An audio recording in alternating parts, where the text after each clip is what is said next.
Hello, everyone. I'm Dr. Marty Ross, and this is another Conversations with Marty Ross MD tonight, webinar about Lyme disease. I'm interested to see what you have in store for me tonight with your questions. And as you know, each week you create the webinar with your questions. So I hope you've got some good ones tonight. For those of you that are new here, welcome. And for those of you that are returning, I see a number of familiar names on my message board. I'm glad to see you here too. It means you're probably still getting value out of this, which is good. The way that you participate is two ways. Number one, you can listen in to the questions and the answers that I give. And there's a lot of education that takes place that way. But the second thing you can do is actually write a question to me too. And the way you do that is over on the right-hand side of the screen at the bottom, there is a chat box. Write your question to me there. The only thing I ask is do not hit the enter key until your whole question is done. And don't use the enter key to create paragraphs, okay? Because what that'll do is actually send multiple questions to me, which gets to be very difficult for me to manage and to find the various pieces of your questions when I'm trying to answer them, okay?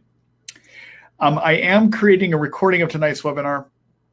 I anticipate getting an edited version of that out to you tomorrow morning. Usually in the morning before about 9:30. I will get an email out that announces that the recording is done. It will have a link to the recording, and also it will have a sign up for the next webinar. So tonight is the first of 3 December webinars, and then we have another one next week and the week after that. Okay, so I hope you'll join me for those as well too. And I noticed that, let's see, looks like I've got a Basenji wandering. You guys may see something moving down there. That's one of my dogs. So if you see something jumping around the background, that may be one of my Basenji dogs that's doing that. Okay, I've got 2 of them here actually. Anyhow, during the webinar, I will post your questions. So those of you that are in the live version of this and not listening to the recorded version will be able to see those questions. I still am going to read them out loud because in the recorded version, you can't see the questions, okay? So without any further ado, let's go ahead and get started here. First question is from Ruth. Hi, Ruth. Let's see. I'm up to my full dose of disulfiram. I haven't had any side effects or major herxing. My doctor suggested I take Alka-Seltzer Gold daily to help balance pH. What are your thoughts on this? Any side effects from taking it daily? So there are some physicians that will use, in their practice, will use Alka-Seltzer Gold. So it's Alka-Seltzer, and it's the variety of it called Gold. Okay, so it's not all Alka-Seltzers, but that specific product, which is called Alka-Seltzer Gold, is thought to decrease acid levels in your blood, okay? And there is a theory that sometimes if you can make your blood more alkaline, less acidic, that people tend to have less inflammation and less problems with Herxheimer reactions. And did you notice the word I said? A theory. I personally, I've used the Alka-Seltzer Gold in my practice at a point years ago. And when people were having Herxheimer reactions or people were having a lot of inflammation, I never saw it to really make much of a difference. So I'm skeptical of it. And I don't include that in my disulfiram protocol. What I usually will do with disulfiram to help prevent people from having herxes or to lower inflammation when somebody is on disulfiram, if they're having a lot of inflammation problems, I like working with glutathione. And I like using a liposomal variety of glutathione. Glutathione is a very strong antioxidant that is made in every one of our cells, and it's also used by the liver to remove toxins. But as a strong antioxidant, it lowers signals that go to white blood cells where inflammation chemicals called cytokines are made. So it decreases the signaling of those cells to make cytokines. The other thing I will do is I like to have people on curcumin, which is a component of turmeric, the seasoning turmeric, because it gets inside of white blood cells and blocks production of these cytokines. Okay, so what are cytokines? Well, cytokines are the chemical that give you most of your Lyme symptoms, and cytokines is the chemical that gets elevated when you have a herx reaction.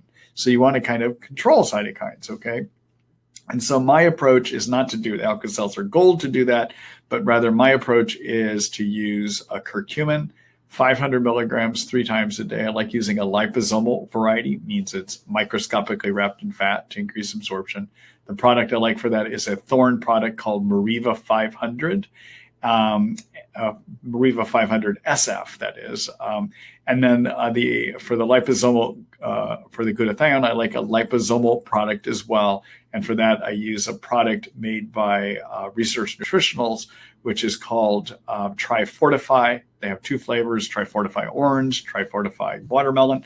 And you do 1 teaspoon 1 time a day of that, okay? And I use those without any problems on my patients that are on disulfiram. Okay, so the other thing, Ruth, just so you know, if you're not having any worsening, you may be one of the lucky people that doesn't have inflammatory changes that happen from being on the disulfiram. You may not need to take anything to lower those inflammatory chemicals. Okay, all right, good luck to you.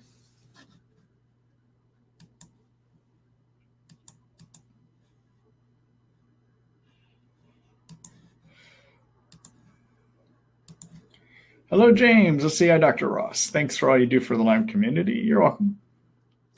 What is the best approach to exercise for those recovering from Lyme and co-infections? I was on antibiotics for a year and now cannot tolerate any exercise without extreme fatigue the next day. Any guidance to help overcome this? I was able to work out before antibiotic therapy. Okay. So a couple of thoughts for you. Number one, to answer your question directly, the way to do exercise is to tolerance. Now, you're telling me you have no tolerance, but let me just kind of generally answer it. So with exercise, you've got to be careful not to overdo it so that you pay the price the next day. And so the trick is to find the limits of what you can do that doesn't make you worse. All right. And so generally people can find something they can do, maybe even for 2 minutes, for instance, that may be where you start. 2 minutes of moving your leg, for instance, could be all you could tolerate initially. Okay. Or 5-minute walk up and down the hallways in your home, maybe all you can do that doesn't flare you up the next day. That's where you start. And by trial and error, regarding no matter which kind of exercise you use, it could be walking, it could be weightlifting, whatever it is, find the amount, even if it's 30 seconds that you can do.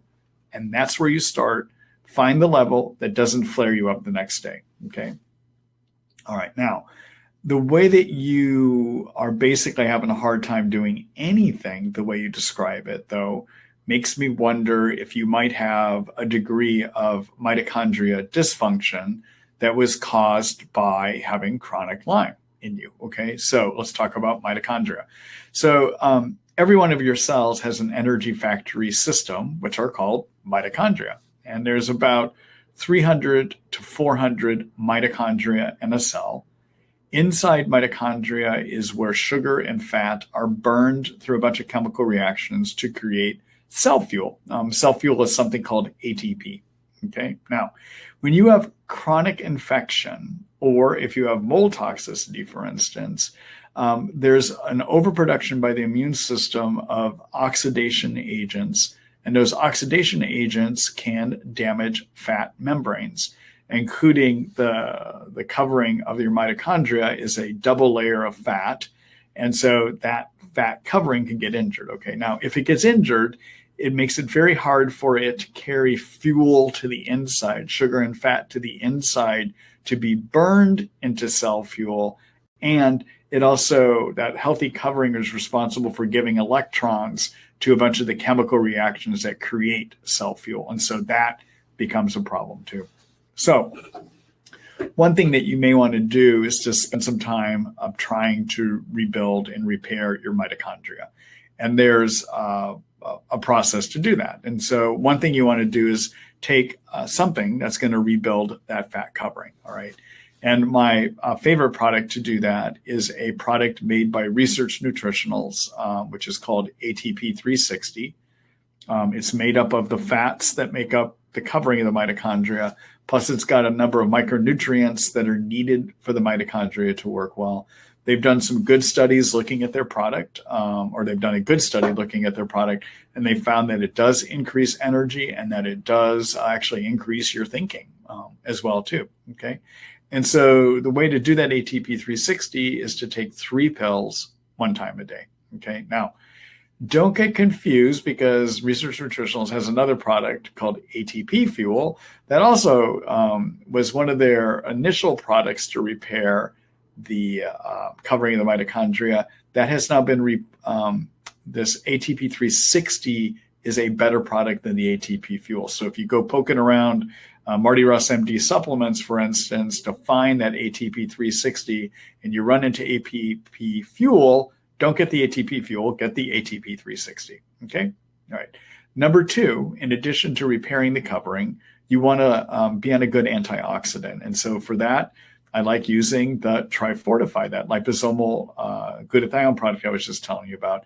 You can kind of think of it as fixing the mitochondria from the inside, and think of the ATP 360 as fixing it from the outside. Okay. Now, one additional thing, if you happen to be a vegetarian, vegetarians can be low in a chemical called carnitine, or a protein called carnitine, or an amino acid-like substance called carnitine.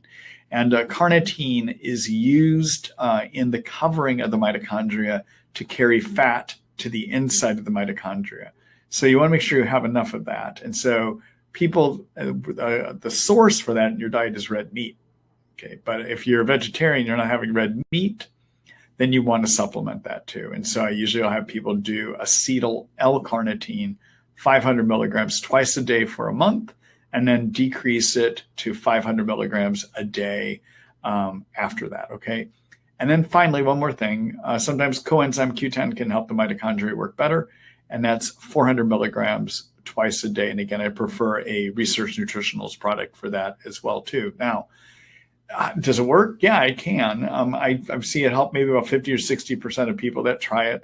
You need to give it at least a 2-month trial to see if it's going to make a difference. And if it does, then I have people continue it another 4 months. Okay. Now, there's one special situation that you should be aware of, and that is if you're trying to do mitochondrial repair and you are still in treatment and you're treating Babesia, you got to be careful on one thing. And that is with Babesia, if you're treating it using the chemical called atovaquone, which is found in Mepron or found in Malarone, coenzyme Q10 makes it so that's not effective. All right, so you don't want to be on CoQ10.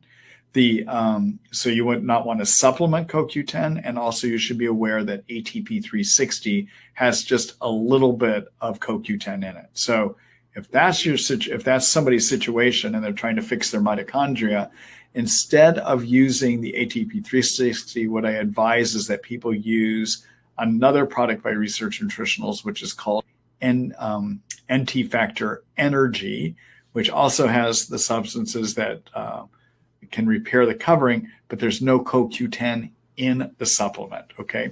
All right. So, and that, if you were to use that as a substitute for the ATP 360, you would want to do 2 pills up 3 times a day of that. Okay. All right. Now, that's a lot of stuff I just said. Let me do a quick screen share here, and I'm going to show you an article that you can look at that has information about that. So take a look at, let's see here. Take a look. This is in my Treat Lyme by Marty Ross MD website. Okay. And in terms of fixing energy, take a look at my energy and fatigue section here. And then take a look at this article called How to Fix Mitochondria and Get Energy in Lyme Disease. And you'll see the supplements that I mentioned here, and also how to fix it. It's all laid out in there. Okay. All right. If you also, just one more thing. Tonight, as I discuss things, I may mention generic supplements, or I may mention them by name. If you're looking for a place to get those, if you wonder where can you get them, anyone can get them through my supplement store. This is Marty Ross MD Supplements. It's at treatlyme.com. And this is where my patients get their supplements, but anyone can buy their supplements. So if you're wondering what's a good product for carnitine, you could see, You could enter the word carnitine up here. Oops, I guess that didn't work. Let me see. That wasn't a good one. Let's do acetyl L-carnitine. That's not even working either. How do you like that? Well, let's try acetyl. There we go. Okay, so this is my source of acetyl L-carnitine or carnitine. This is the Carnitil that I was telling you about, okay? All right. Go back here. All right, James, good luck to you. And thank you for that question.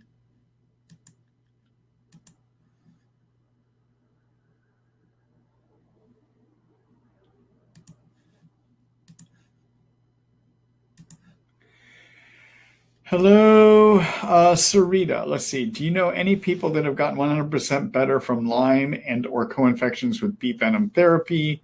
What parts of the protocol supplements do you not agree with, or what do you think would be better? Okay, so I was actually just reviewing my bee venom article before I got on here, and I think that may have shown up when I went and looked at my website. But anyhow, bee venom therapy is an alternative therapy used to help with Lyme. I don't think it is effective on its own. I haven't seen anyone have absolute effect from it. I think it can be helpful in some people, but as a treatment that is going to actually get rid of Lyme or leave you with permanent improvement, I don't think it works that way. So what it does do is it can lower inflammation. There's also some laboratory experiments that were done by Eva Choppy, who is a Lyme disease researcher out in New Haven, Connecticut. Her lab has shown, at least in the laboratory situation, that bee venom and a chemical in it called melatonin, I believe is the name of the chemical, that they can kill Lyme germs as well too, all right? But I just don't see it in the real world where I have had patients that have used it before. I don't find it to be an effective killer.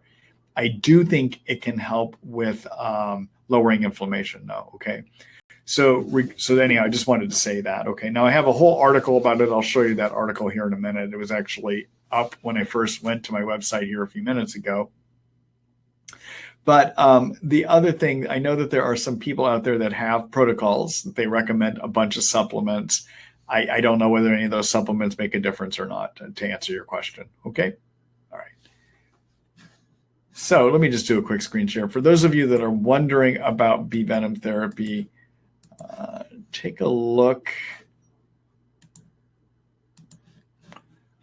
So let's see here. I'm just going to do a quick search for it. So bee venom therapy.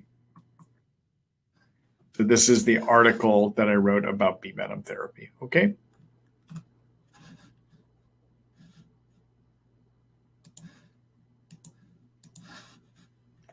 All right, Sarita, good luck to you.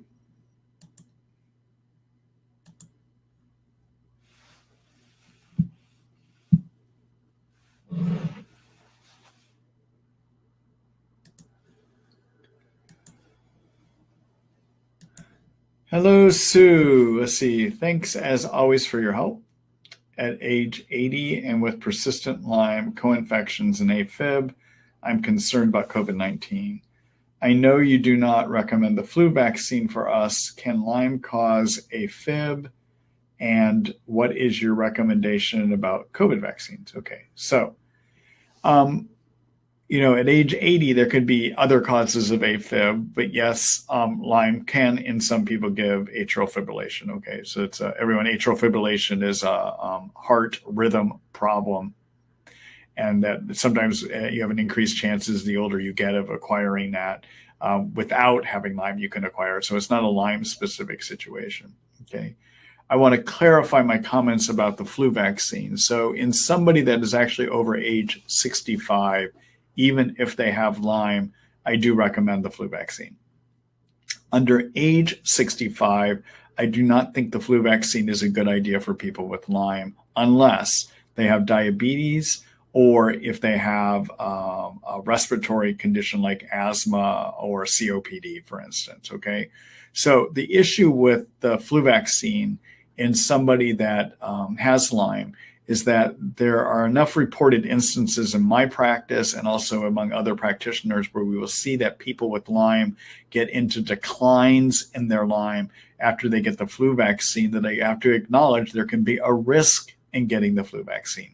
But you have to weigh out that risk against what the flu vaccine could do to you, okay? So we know that people that are 65 years of age or older stand a great difficulty if they get the flu vaccine of developing very complicated respiratory problems and possibly dying, okay? So being age 65 and over puts you at high risk of having complications if you get the flu vaccine. And I think the risk of those complications is much greater than the risk of harm that would happen to you from getting the flu vaccine. So for people 65 and older, I think you should get the flu vaccine. We also know that people that are most susceptible to having problems from the flu are people that have underlying lung problems like asthma or COPD, and also people with diabetes, all right? So those people, no matter what your age is, even if you have Lyme, I do recommend the flu vaccine.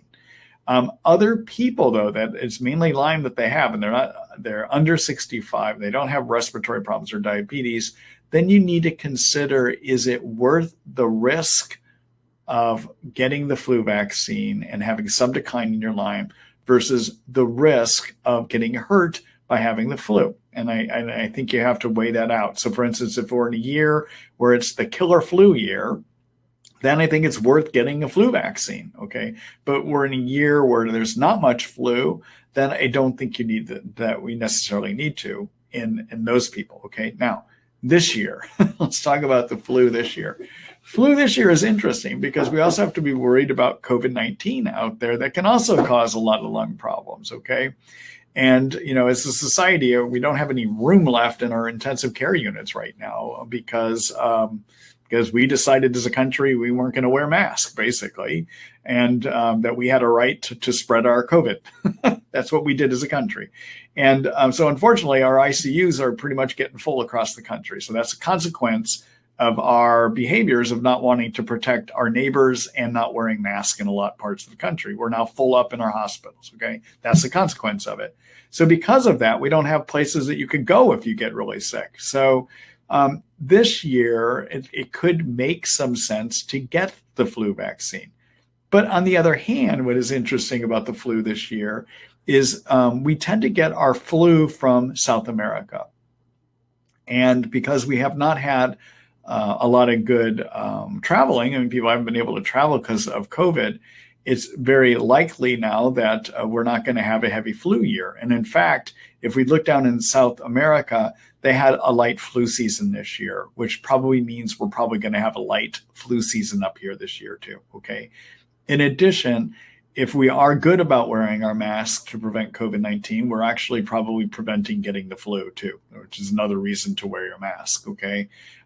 So this year, you know, I don't know. I discuss this with my patients. I let them make a decision. But in terms of this being a risky year of getting the flu, probably not. However, you don't want to get the flu and get COVID-19 at the same time. So it's a difficult decision, okay? But at your age, at 65 years of age and older, I would get a flu vaccine, okay? All right. So I discussed this with my patients. I discussed the risk and benefits of all of these situations. And in a give and take discussion with them, I try to reach some conclusion which they think would be right for them to do, okay? All right. Now, in terms of the COVID vaccines, you know, I tell you, I think even though I know that in the world of Lyme, we get concerned about vaccines like the flu vaccine causing Lyme to get worse, I think that COVID is such a scary thing that I think we ought to get our COVID vaccines even if we have Lyme. That's where I'm coming in on it, okay? At this point, if there are two agents that are being considered for approval here in the United States, and they one is by Moderna and the other one is by Pfizer. The English have already approved the Pfizer vaccine. I believe that's the one that they approved of. Both the Moderna and the Pfizer vaccine basically use genetic code that is injected in you, and that genetic code causes your cells to start making a protein from COVID called the spike protein. And when you make that spike protein, your cells start manufacturing that spike protein on their own. Then what happens is the immune system will see that spike protein, make antibodies against it. It also cause T cells, which fight infections, to become more active too. So basically, it's a way of programming your body to create proteins that will then turn on the immune system to attack those proteins, okay? And based on the data that I'm seeing so far, I haven't been able to read any published data because they haven't published it yet, but based upon what I'm seeing in the newspapers and in the journals that I read, I think it looks like a good vaccine. The one that I still would be cautious about doing at this point is there's another vaccine that I guess is AstraZeneca, along with one of the English universities came up with another one that we're still not clear how effective it is. They had competing information, and one place it said 70%, I think, effective, and then there was a group where they messed up and gave them the wrong dose. It was a lower dose, and it actually was more effective at the lower dose. So it raises a question about the validity of any of their studies. So I don't know about the AstraZeneca, and at this point, I think if you have a choice with your vaccines, if you get a Pfizer or a Moderna, I would go with those over the AstraZeneca until we get more information. But the AstraZeneca hasn't even applied for approval at this point. Okay. All right. So those are my thoughts. All right. Thanks for the question, Sue.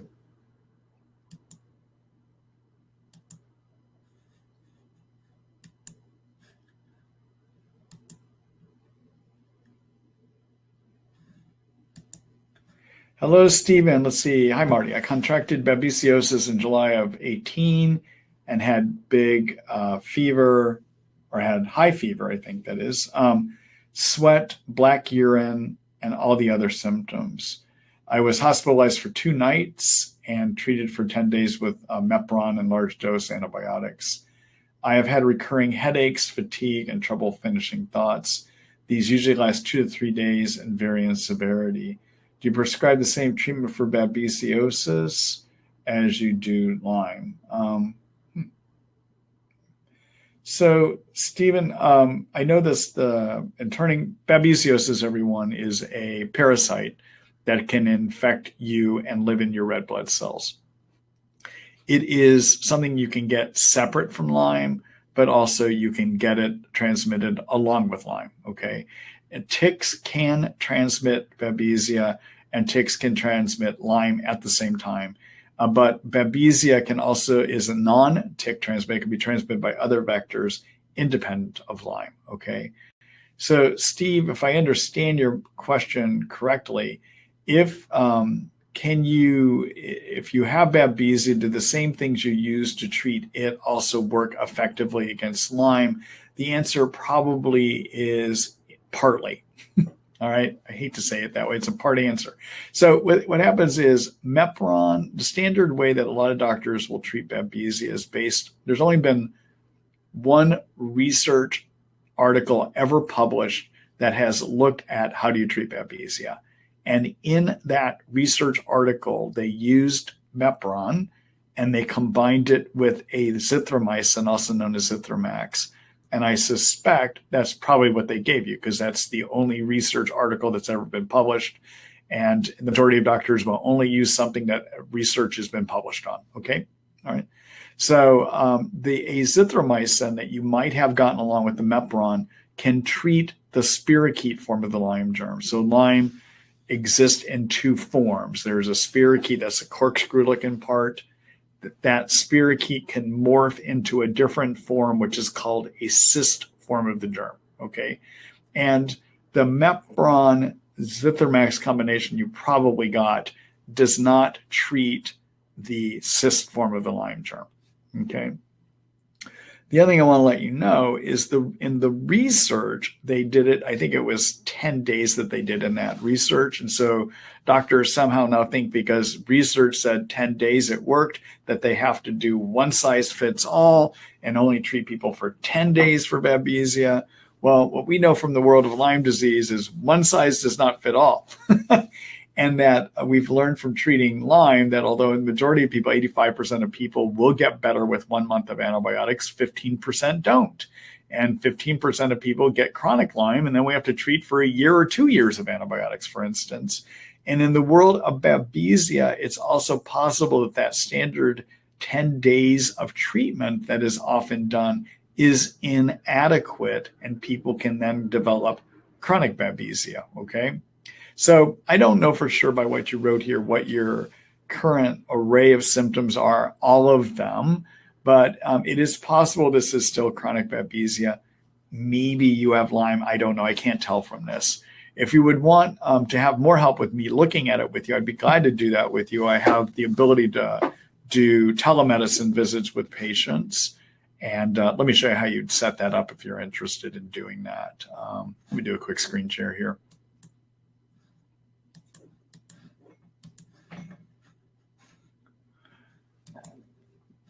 All right, so if we look at, oh, wrong site. All right, so my practice website is martyrossmd.com. And this is my practice website, okay? If you take a look at my appointments page, I describe 2 types of visits that I do. I do something called a full medical service and something called a limited consult service. They both involve me giving you thorough ideas on what to do. On the full medical service, I can prescribe an order test. If you choose that option, it also means that at some point in the future, once COVID is under control, so probably summer or fall of 2020, that you would then do follow-up, at least one follow-up appointment by coming to see me in office out here in Seattle, okay? For a full description of both of these options, just read this section down here and see if one of these would apply to you. There is cost information, information about insurance, et cetera, on both of these sections, okay? So this is my practice website. One way to get to my practice website is through my Lyme information site. You can just click on clinic up here, and that will bring you over to my practice website, okay? All right.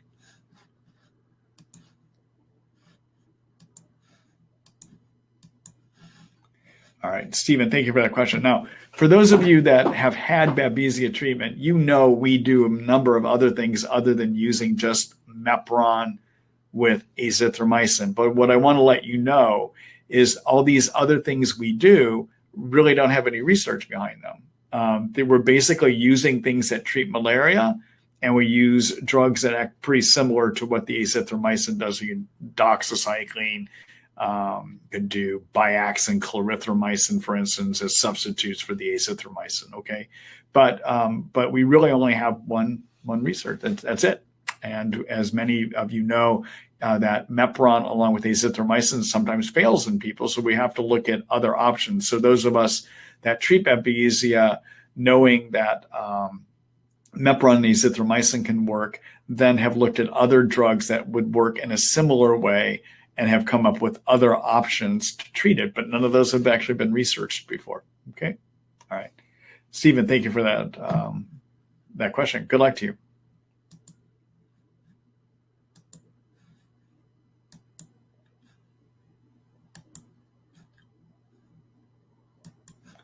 Hello, Freddie. Let's see, is it better for the patients to be on long-term antibiotic or to do cyclic approach, 2 weeks on and 2 weeks off? Freddie, briefly, and then I will give you some detail. It all depends on the patient, and it all depends on which germ you're treating. Okay, so not everyone responds to pulsing antibiotics 2 weeks on, 2 weeks off. Some people do, some people don't. And the only way to know is to try it. Okay, that's why I said depends on the person. Okay, but the second part of that is not all germs respond to pulsing. So of the various tick-borne infections, if we're looking at Anaplasma and Ehrlichia, they're going to do better with continuous treatment for at least a month using a tetracycline, okay? And if you can't do tetracyclines for those, then rifampin would be another option. Continuous therapy, though, not pulsing, okay? For the co-infection Babesia and for the co-infection Bartonella, those germs are not good candidates to do pulsing. And I know some of my colleagues try it, but when you really look at what happens with the growing of those germs, it makes no sense to me, okay? And here's why. So Bartonella and Babesia replicate quickly. So for instance, Bartonella regrows itself every 24 hours. So what do you think is going to happen in those 2 weeks that you're off of antibiotics? It's going to grow back. So pulsing is just not a good idea for Bartonella or Babesia. Lyme, on the other hand, the Lyme infection, Borrelia Lyme, it's okay to pulse like that. And the part of the reason is that Lyme is extremely slow replicating. By some estimates, it replicates every 4 weeks to every 8 weeks. All right, so it's not going to come back right away. The other reason to do pulsing is that on the periods of time that you're off antibiotics, well, when you're on antibiotics, some of the Lyme germs, the spirochetes and the cyst, will move from a growing form into something called a persister form. All right, so a non-growing state of the spirochetes and a non-growing state of the cyst are called persisters, okay? And there's some petri dish experiments that tell us that when you stop trying to poison the germs with antibiotics, that those germs that are in a persister state will pop back out of persister and go back into growing states, which will then be more responsive to antibiotics. When those papers were published about 4 or 5 years ago, many of us started trying to do pulsing to see if it was really the way to go to help deal with these persisters. But the truth is the majority of people don't do well with pulsing. That's been my experience working with it. And I think the movement among many of us has been away from doing this kind of pulsing activity too. Okay. All right. Thanks for our question, Freddie. Good luck to you.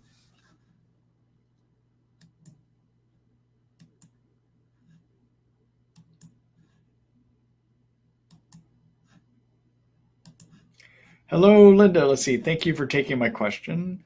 What are your recommendations as it relates to chronic Lyme disease and the COVID vaccine? Should we take the vaccine or not? So, Linda, as I said earlier, from what I am seeing so far, now granted, I haven't been able to look at any of the scientific data because that has not been published. But, excuse me. From news reports that I'm reading and from that kind of information, I do think it's going to be a good idea to get the flu vaccine, even if you have Lyme, and even if there may be some immune suppression that makes Lyme get more active. I think there's more risk of immediate harm and even death from COVID-19 that would warrant getting the flu or getting the COVID-19 vaccine. Okay? All right. Thanks for your question.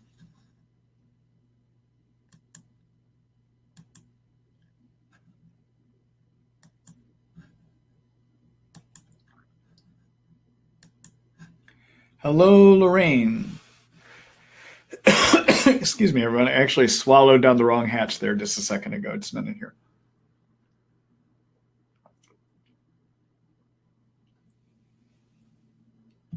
Oh, well, that's a little bit better. All right, let's see here. Hello, Marty. Hope you had a wonderful Thanksgiving. Thank you for all you do for us in the Lyme world. Much appreciated. Thanks, Lorraine. And yeah, I did. I actually had a Skype Thanksgiving. It's kind of very interesting. It actually worked out well. I wound up cooking a meal and sharing it with my girlfriend. We did it by Skype. And then we also the night before made a big pie together too. And it actually wound up a relatively good substitute. So it worked out well. Thank you for that. Let's see, I'm Lorraine, 58. I have Lyme, Bart, Babesia, and Ehrlichia, and was diagnosed December 2019. I have terrible eye issues, infections most of my life. I had LASIK eye surgery in 2005, but even prior to that had severely dry eyes. I use high-low eye drops with hyaluronic acid. Can you tell me from your experience if Lyme is attracted to hyaluronic acid? And if so, is using high-low eye drops, in your opinion, possibly attracting the Lyme to my eyes? Oh, interesting. So I'm going to answer that, but I'm going to give you a discussion first. As many of you know, I like to talk and describe things. So actually, I just like to talk. but seriously.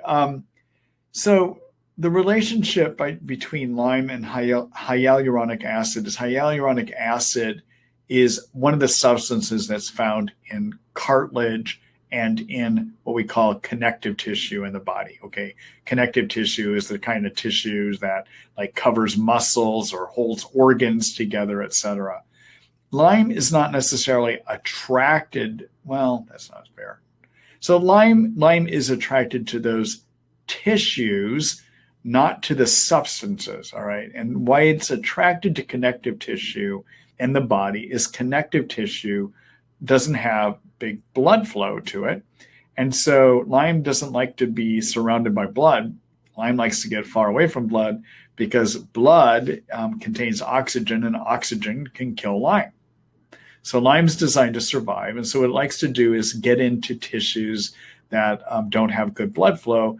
And those tissues that don't have good blood flow happen to have hyaluronic acid and also have cartilage or connective tissue and have things like glucosamine in it, for instance, too. Okay? Now, so Lyme is not attracted to the substance hyaluronic acid.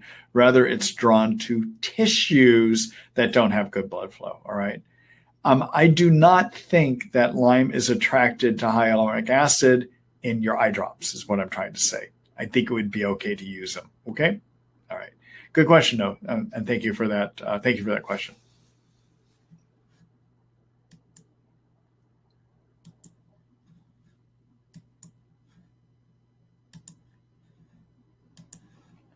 Hello, Doug. Let's see. Hi, Dr. Ross. Thank you for hosting another outstanding Q&A session. You're welcome. Let's see. For a patient with Lyme, Babesia, and Bartonella, how do you address neurologic systems like brain fog where the patient cannot tolerate antibiotics? Is there a need for alternative treatments to cross the blood-brain barrier to eliminate these symptoms by killing germs in the brain? So first of all, oral and IV antibiotics all can get into the brain. Okay, I just want to be clear about that. In fact, the herbal antibiotics can get into the brain too. Now, your strongest way of getting something into the brain is an IV antibiotic. But that doesn't mean that the oral agents don't get into the brain, and the herbal antibiotics appear to get in the brain because I treat a lot of people with neurologic Lyme and also with a lot of thinking problems that when we use herbal remedies like a cat's claw and the atoba and for Bartonella, the Psittacuta and Hutania I recommend, I find that people get better. So they must be crossing over into the blood-brain barrier, okay? So anyhow, I just want to say that I think a variety of things can get in there, including most of the prescription oral antibiotics we use and the herbal antibiotics used. And I say that based on my experience in watching what happens with people when I treat them that way, okay? Now, in terms of what do you do about brain fog? So brain fog is can mean a couple of things. Number one, brain fog to some people, when they use that word, it means a feeling of cloudiness or fogginess about the brain. Okay, it's a feeling. Okay. Or it can also mean a functional problem, meaning that they have a hard time thinking. Okay, they have a hard time with memory. They may have a hard time processing information. They may have a hard time learning things. Okay, it's a functional problem. All right. In terms of the feeling of fogginess and cloudiness, that likely is due to inflammation in the brain. And one of the inflammation chemicals that's been associated with that is something called quinolinic acid. That can be toxic to the brain. Also, inflammation cytokines that I've mentioned earlier tonight can sometimes lead to that feeling of fogginess, okay? From a functional standpoint, the cytokines also can lead to brain dysfunction and thinking problems, and the germs contribute to that too, all right? So the treatment to deal with brain fog is get your germs under control in a way that you can tolerate, even if that means going low and slow with 1 drop twice a day of Psittacuta and Hutania. If that's all you can tolerate, that's where you start. Okay. Second thing is to try to get the inflammation down in the brain.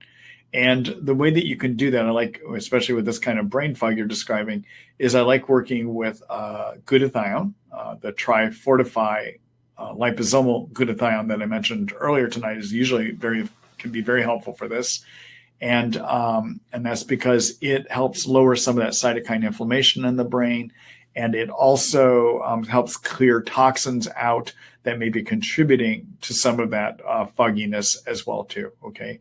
And for people with brain fog, I usually like to do at least 5 milliliters of the Trifortify one time a day, or I may even increase it up to 1 teaspoon twice a day of that. Okay. So 5 milliliters is a teaspoon, actually. Okay.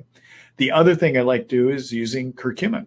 And the reason I use curcumin, as you know, is one of those things I use to manage cytokines, to decrease those inflammation chemicals called cytokines. But curcumin also lowers that other chemical I talked about called quinolinic acid. Okay. And so for that, again, I like using a liposomal variety of curcumin. And the product I use is a product made by Thorne called Mariva 500 SF. It's a 500 milligram pill, and you would do one pill 3 times a day on that. Okay. All right. So that's what I would do. All right. Good luck to you, Doug.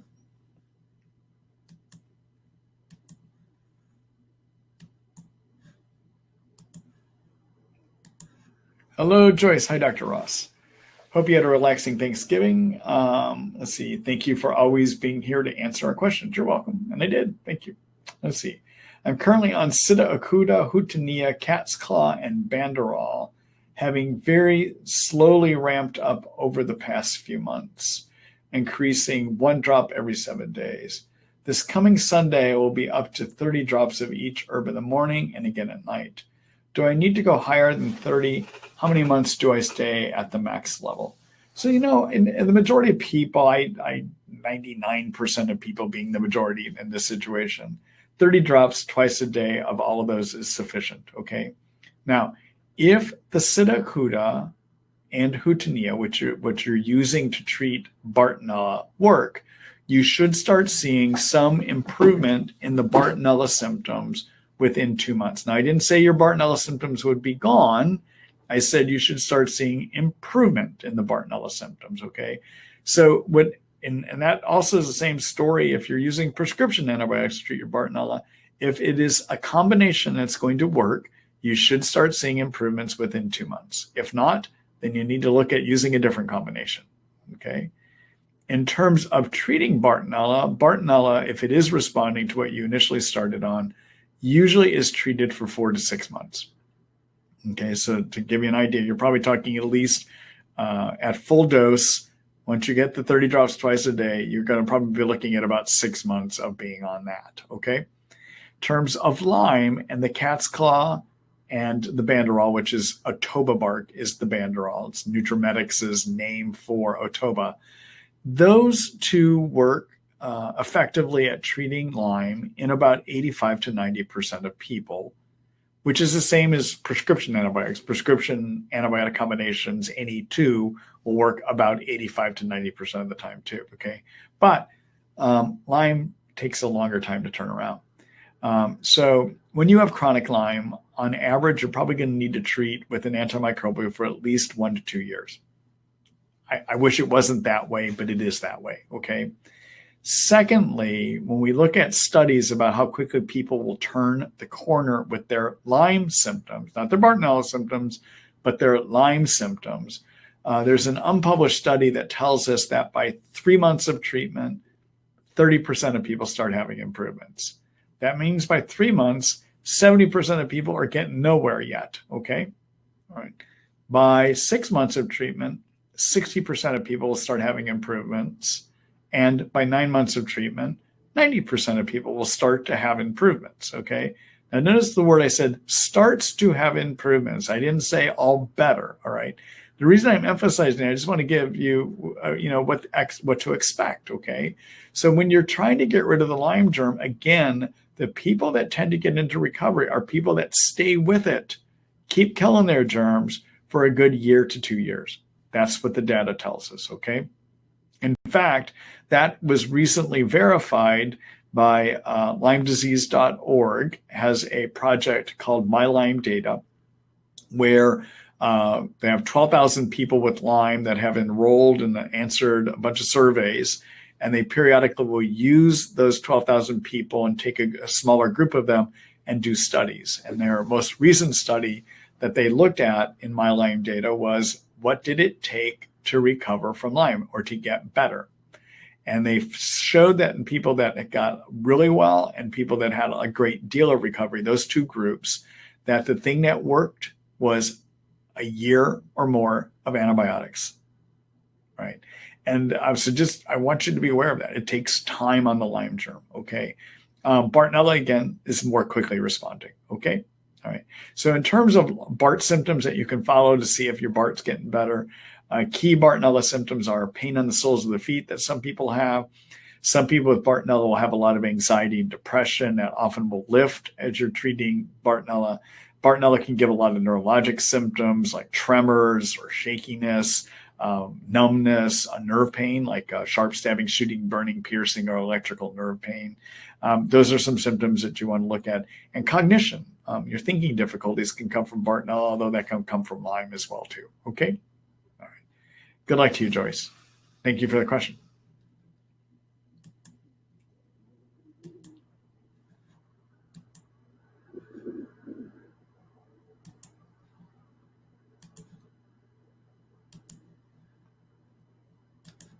Hello, Freddie. Let's see. I was told that nattokinase plays a role in destroying the biofilm. What is the dosage when using in Lyme? So various enzymes might be able to treat biofilm, but I will tell you, none of them have been researched, right? On the enzymes, okay? I haven't found any data that says that, okay? So I don't use nattokinase in my practice. It is an enzyme. So I don't know the dosing off the top of my head. If I am using an enzyme, I tend to like to use something called Lumbrokinase, which is a group of enzymes that comes from the skin of earthworms. I love the world of Lyme. We have to use some crazy things sometimes. And Lumbrokinase is an enzyme that breaks down proteins, blood clotting proteins, and called fibrin. And so biofilms are made up of a sugar slime layer that is held together in a protein matrix. Germs that create biofilms will take fibrin, which is a blood clotting protein, from the blood and add it into the biofilm and create a skeleton, if you will, a protein skeleton, okay? And so what Lumbrokinase does is it breaks down that protein skeleton. And the idea with Lumbrokinase is that when you break down that protein skeleton, basically the sugar slime layer that's left just kind of falls apart, basically, okay? All right. So the dosing on Lumbrokinase is a 20 milligram pill twice a day. In my, from what I have seen, I consider people to have better responses on Lumbrokinase than those that have come in being on nattokinase. Again, the only way I know about nattokinase is people are on it when they come to see me, and they often will do better when we stop it and we change over to the Lumbrokinase. Okay? All right. Good luck to you, Freddie. Thank you for that question.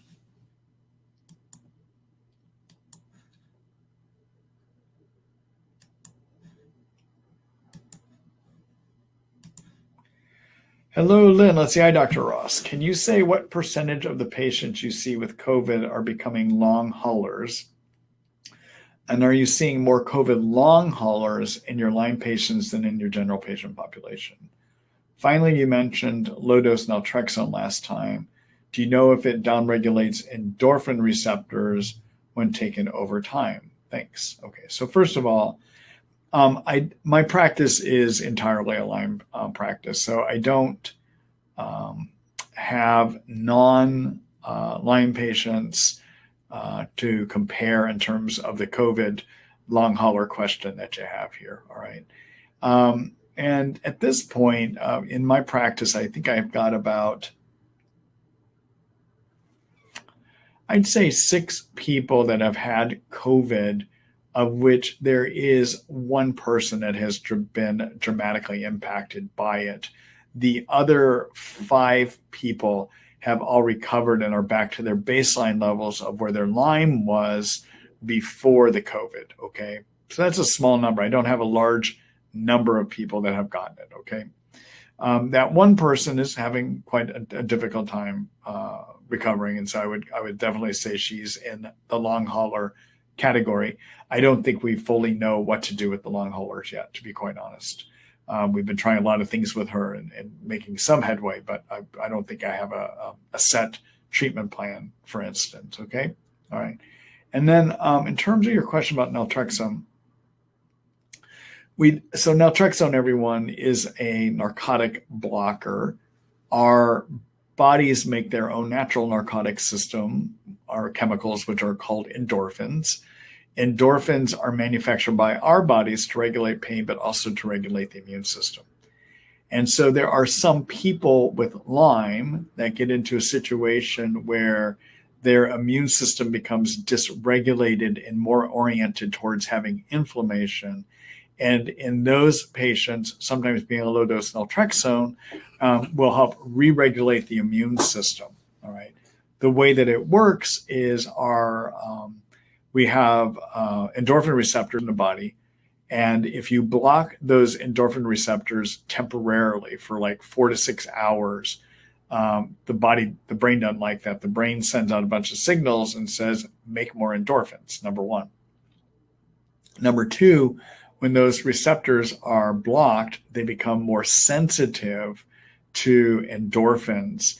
And so when the blockade goes away, you've got all these extra endorphins that have been made that flood these endorphin receptors that now are more sensitive, and it has the effect of re-regulating the immune system. Now, does it work in everyone? No. It works maybe about 20 or 30% of the time is what I see in my practice to help with Lyme symptoms. It can be helpful in people with mast cell activation. It can be helpful in people with dysfunction within their adrenal and anti-adrenaline system as well, too, something called POTS, for instance, okay? And it can also be helpful for people with chronic pain. It also, in addition to binding to those endorphin receptors, binds to some what are called toll receptors on a type of cell up in the brain called a microglia. And if you block the toll receptors in those microglia, it regulates pain. And so there's good data that says it can be helpful with fibromyalgia type pain that people with fibromyalgia get, and also people with Lyme can get in terms of that achy muscle pain. Sometimes the naltrexone can help with that. Okay, now when we use it, we use low dose naltrexone. And the reason we use low dose is we want those endorphin receptors to eventually be uncovered. All right. And so low dose means anywhere from 1.5 to 4.5 milligrams. And that dosage range, usually the naltrexone will wear off in about 4 to 6 hours. The pill is actually manufactured as a 50 milligram pill. And so we have to have a compounding pharmacy turn it into that smaller amount. That makes it low dose naltrexone. Okay. Now, to your question, do we know if naltrexone down regulates endorphin receptors when taken over time? We don't know. I have no data that says anything like that. I haven't seen any research that suggests that. Okay. And as I said, our theory of how it works is it upregulates them, meaning, well, actually it doesn't even upregulate.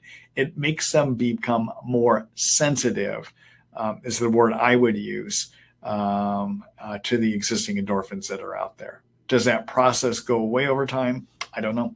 I actually don't know. Typical length of time that I'm going to use the low-dose naltrexone to see if it's going to help somebody is at least 6 months. I used to use it for a shorter period of time, and I would say if you didn't have any improvements by 3 to 4 months, stop it. But I was at a conference where they were talking about low-dose naltrexone, and most people were saying that they go for 6 months because sometimes it's not until around that time that you get benefit. So I now use it for up to 6 months in patients when I'm going to try to see if it makes a difference, okay? All right.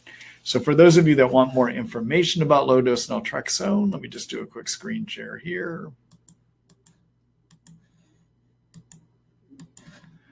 All right, so you'd want to take a look at my article on that. So low-dose naltrexone is called LDN.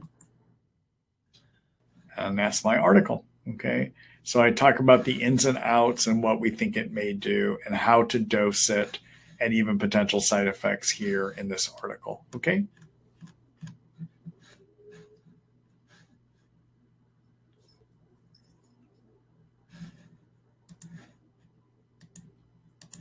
All right. Lynn, thank you for that question. Good luck to you.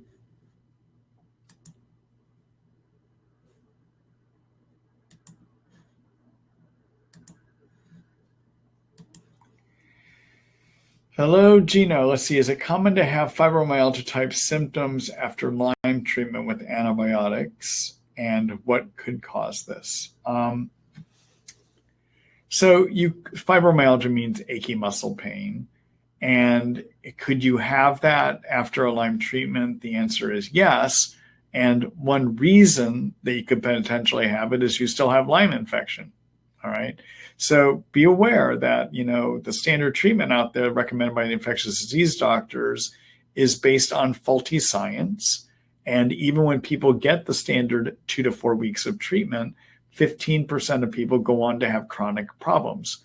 Many of us, including myself, think that for a majority of those people, it's due to active infection still. So if you're having ongoing fibromyalgia and you've only had short-term antibiotics, then you might want to still consider treating for longer. Okay, that's one thing to think of. So that would be my thoughts, actually.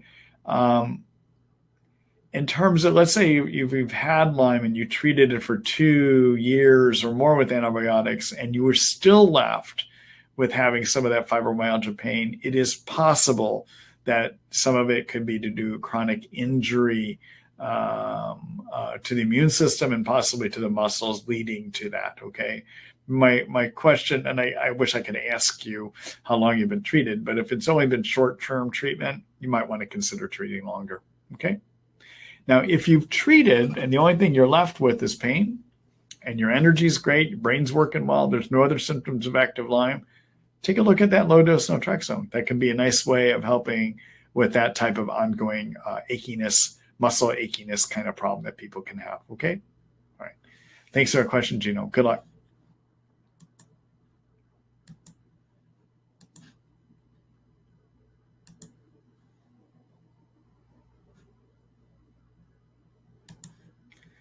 Hello, Joyce.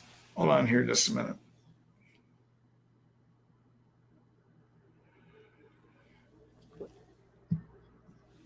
Let's see here. Hi, Dr. Ross. Just wondering if Lyme and co-infections tend to affect the thyroid gland any more than usual.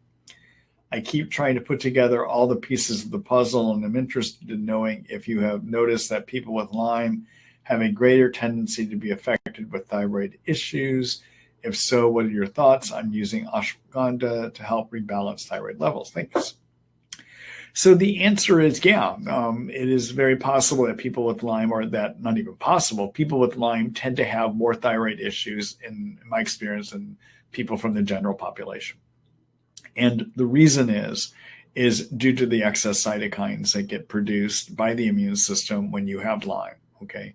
So many of you know, I've talked about cytokines before, but let me just do cytokine 101 here real quick. So when your white blood cells see an infection, like the flu or like Lyme, or a mold toxin, for instance, they will manufacture chemicals called cytokines to try to get rid of those problems. And if they're having a hard time getting rid of those problems, they'll manufacture more and more cytokines, and eventually they make too many cytokines. And excess cytokines give you all of your Lyme symptoms, the majority of them, okay? So excess cytokines make it so you can't think. Excess cytokines can trigger mental health problems. Excess cytokines disturb your sleep center so you can't sleep. Excess cytokines make you hurt all over. Excess cytokines lead to immune suppression, et cetera, et cetera. I can go through all of the symptoms and problems we see in Lyme, but the big thing that they do is they interfere with correct functioning of a part of the brain called the hypothalamus and another part called the pituitary. And those two things are what regulate all of your hormonal systems, all right? So you can get into hormonal dysfunction because your hormonal systems are not receiving the correct signals from the brain telling them to work correctly. and that's triggered by the cytokines. So my approach is lower cytokines, right? And you can do that by trying to get rid of your infection or your mold toxins if you got them in you. But also, I like people to be on curcumin, which is that Thorn Mariva 500 milligrams 3 times a day, and be on glutathione, liposomal glutathione. I like using the Tri-Fortified product, 5 milliliters one time a day on that one too, okay? In addition, when people have a lot of symptoms of low thyroid or low adrenals, I like working with the supplement called ashwagandha that you mentioned here, okay? So ashwagandha is an herbal medicine that has been used for thousands of years in both Chinese medicine and in Ayurvedic medicine. And it's been shown to give people better energy when they're under stress, all right? And we know from animal studies, not human studies, but from animal studies, how it might work. And what we see in animal studies is that basically the thyroid works better and the adrenals work better when somebody's on ashwagandha. Okay, we have chemical markers from animal studies that tell us that. Okay, typical dose is 400 milligram to 500 milligram pill, used as 2 pills in the morning and 2 pills between 1 and 2. I tend not to like to have people take it at night because I often find it too stimulating and it may keep them awake at night. Okay, now you should be aware of one concern about ashwagandha, because a lot of people may be familiar with this. Ashwagandha falls into a group of foods or plants known as the nightshades, okay?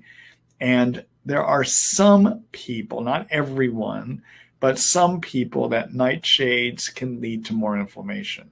So nightshade plants would be things like tomatoes, eggplants, ashwagandha, perhaps. Let's see, I'm blanking on the other ones. If you were to Google nightshade plants, you would find them, okay?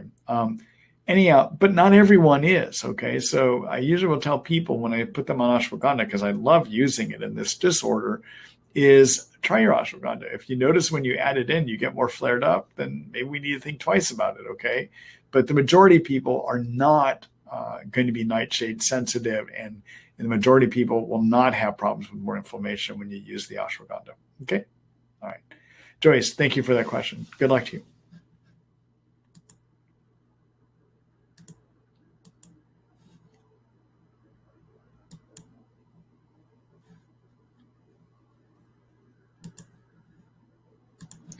Hello, Freddie. Let's see. If a Lyme patient experiences depersonalization, what is the cause from? What is it caused from, and how to treat?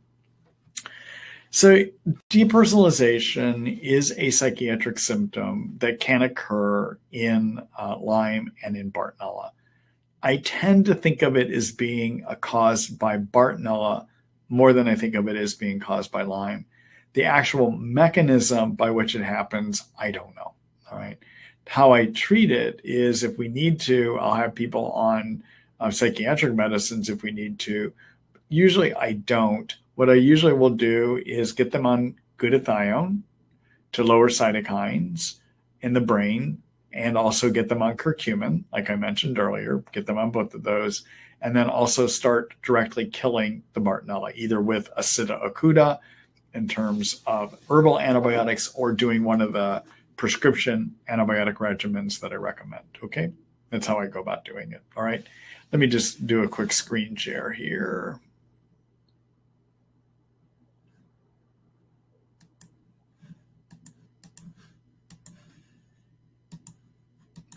All right, so in terms of what to do to treat Bartonella, if you're looking for ideas on how to kill anything, take a look at my infection treatment plan section here. And take a look for my Bartonella article. Take a look at this one called Kills Bartonella, A Brief Guide, where I give you both prescription antibiotic and herbal antibiotic options here, okay?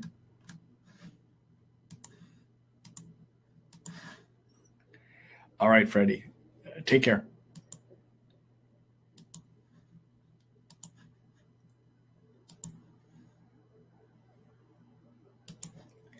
Hello, Joyce. Let's see. Hi, Dr. Ross. Is this following statement true? Essential Nutraceuticals recommends that patients have their physicians treat their yeast overgrowth prior to any oral glutathione supplementation, as glutathione can sometimes worsen the symptoms. The reason sulfur molecule group portion feeds the yeast. This only occurs when taken orally. I haven't seen that to be true. I'll just say that. I haven't seen that to be true. Okay. All right. Thanks, Joyce.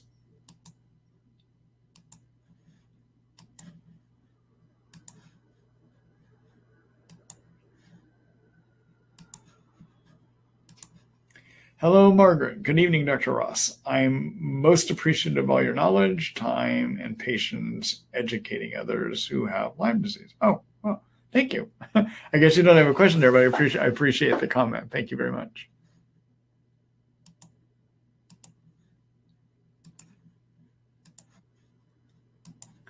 Hello, Ann. Let's see. Hi, Dr. Marty. I was wondering how Lyme patients would do getting the COVID shots. I guess it would be difficult to tell right now since it's not available yet. I know whenever I've gotten flu shots, I get sick. What are your thoughts about the upcoming COVID vaccines? So, Ann, I've talked about that a number of times tonight, but so I am recommending that people get it. I acknowledge that we don't know what's going to happen with Lyme patients with it, but I'm advising people get it because I think the risk of getting COVID-19 and death and other chronic problems that could occur from that is too great not to get the vaccine, even if there is a risk that people with Lyme may not do, as their Lyme symptoms make it worse. Okay, now about vaccines, I just want to let you know. Yeah, I do think that with the flu vaccines, that sometimes people will get worse. That has not been my experience with most other vaccines in Lyme. Okay, so just because people tend to get worse on the flu vaccine does not mean that happens with all vaccines. And that has not been my experience with most other vaccines. I will also tell you that if you get the Moderna and the Pfizer vaccines, what they're using is genetic code, nucleotides that program your cells to produce the proteins, this spike protein that is found in COVID. Realize this is the first time that anyone has ever used these type of vaccines. There are no other vaccines that we use in production right now that use this type of technology. So we don't know. I have no idea what's going to happen with somebody with Lyme for sure. But I do think that there is such a huge risk of harm from COVID-19. And now that COVID is basically running rampant in this country at this point, here in the States, that is, I think we need to do things to help get it under control. Okay. All right. Thanks for that question, man.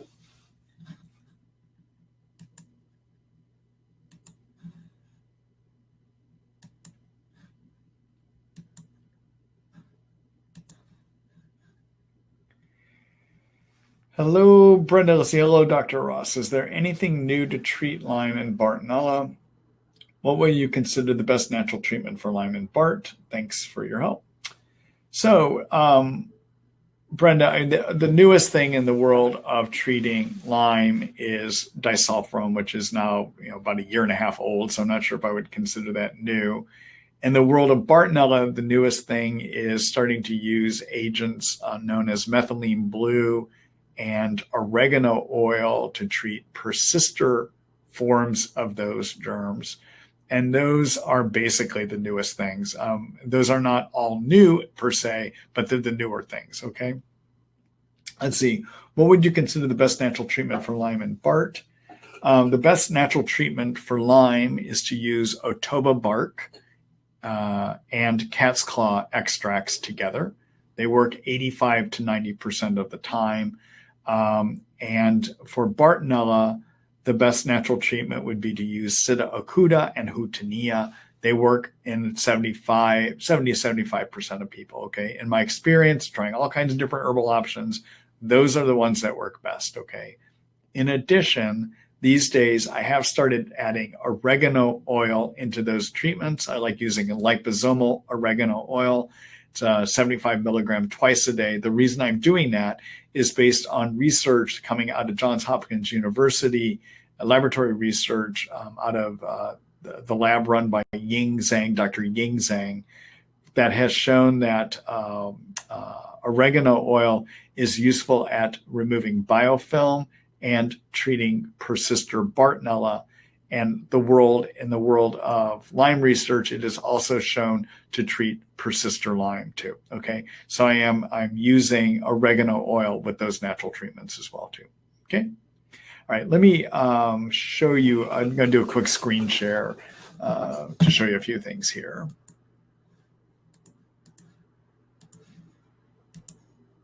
Okay, so in terms of the newest thing, take a look at my article on disulfiram.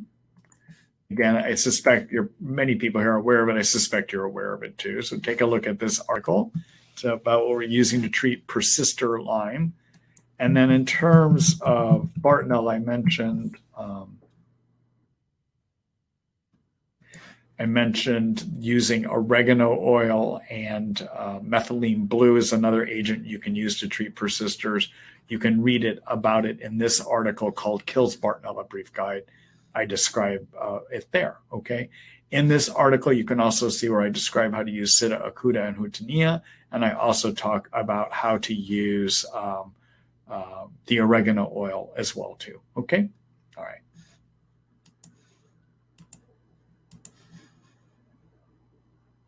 Good luck to you, Brenda.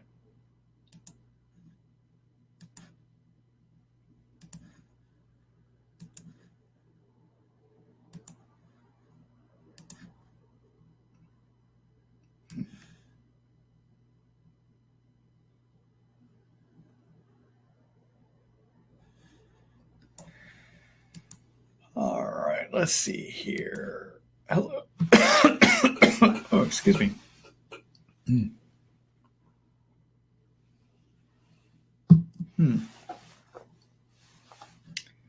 Somebody was having a hard time connecting that they just wrote here, so I'm not going to post that.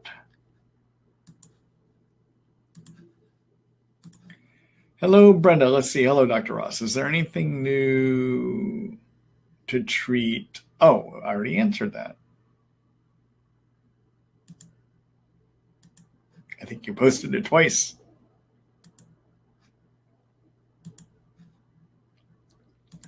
Hello, Lucy. Let's see. Several years ago, I had an IGeneX test that revealed 4 positive bands for Borrelia.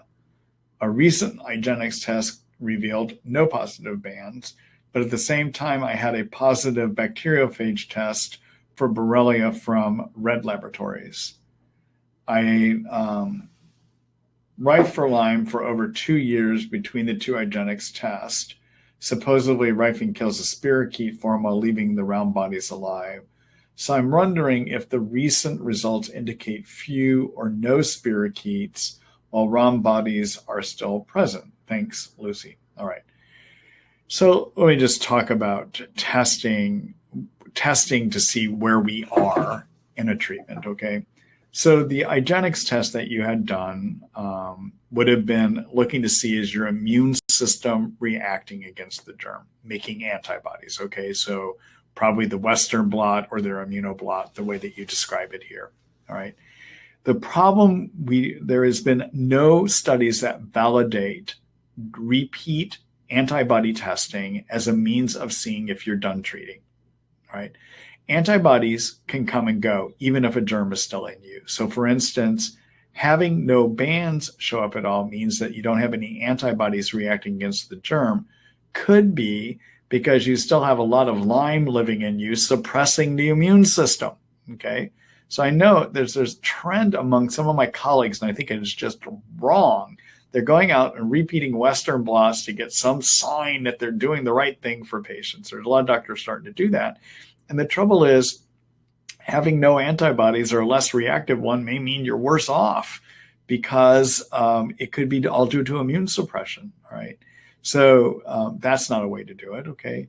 Red Labs has come up with a new way that in theory may help look at that. And what they're doing, it's an indirect way of saying, is Lyme still in you?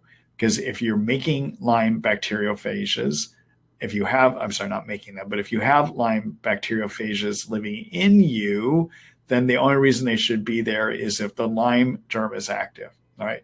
I think it's a great theory. The trouble is we don't have adequate testing to know if it's valid. And so I, to this date, do not think that there is a validated test that we can do that shows whether Lyme is in you or out of you. Okay. So those would be my comments about it, Lucy. Okay.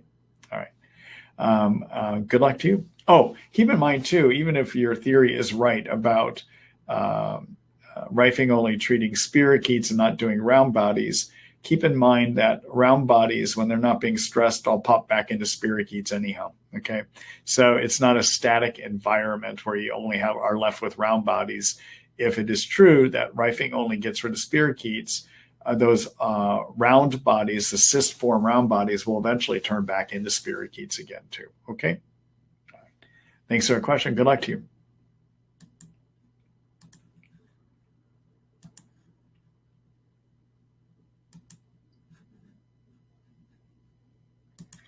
Hello, Heather. Hi, Dr. Ross. What's your opinion on cystis T? I hear Dr. Klinghardt talk about it a lot. Thanks. Yeah, I actually don't have an opinion on it. I don't use it. I usually have good success in my practice using the herbs that I use. So I don't know. I know Dr. Klinghardt does talk about it, though. All right. Thanks for that question.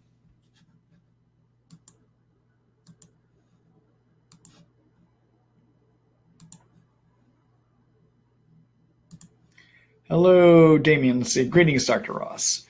I've been healing from Lyme and co-infections over the past several months. It seems some of the linger symptoms that aren't getting better are brain related, particularly vision loss and light sensitivity.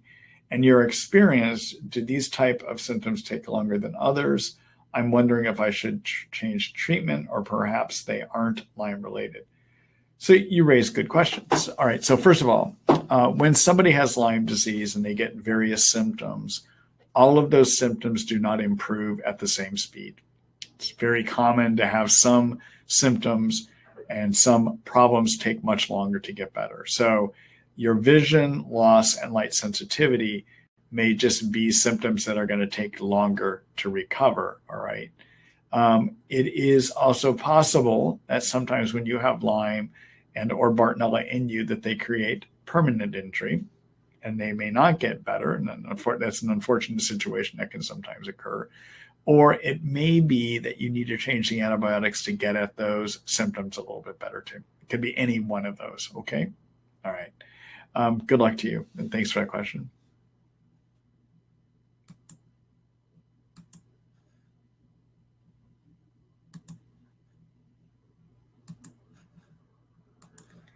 Hello, Margaret. So you have gum disease. Is it all right to have deep scaling for teeth to be clean? Thank you. Yeah, I have no problem with people getting deep scaling to clean their teeth, even if they have Lyme. Okay. Thanks for the question.